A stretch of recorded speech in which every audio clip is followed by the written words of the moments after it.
آزاد لوگ ان کی پیروی کرتے ہیں جو حق پر ہوں، اور غلام ان کی پیروی کرتے ہیں جو طاقتور ہوں۔ اذان غور سے سننے سے کافی ذہنی بیماریوں سے نجات ملتی ہے۔ اگر زندگی بھر کا حساب لگایا جائے تو غیروں کے مقابلے میں اپنے زیادہ خطرناک ثابت ہوئے ہیں۔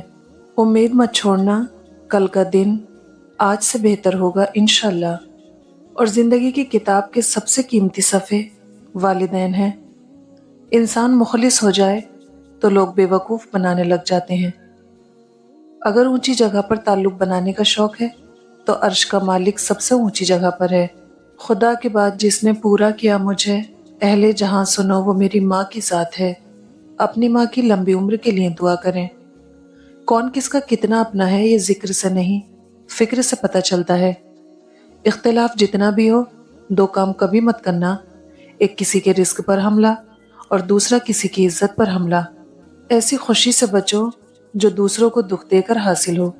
مخلص لوگ کسی کو نہیں کھوتے، لوگ ان کو کھو دیتے ہیں۔ نظر اپنی خامیوں پر بھی رکھا کریں، ہمیشہ سامنے والا غلط نہیں ہوتا۔ سیاکاریاں، برائیاں اور گناہ جمع ہو کر قبر و جہنم کا ایندھن بنتے ہیں۔ توکل، شکر اور صبر کی راہوں سے گزر کر ہی رب کی رضا نصیب ہوتی ہے۔ صبر کی عادت لگ جائے تو جان سے پیاری چیز بھی دل سے اتر جاتی ہے۔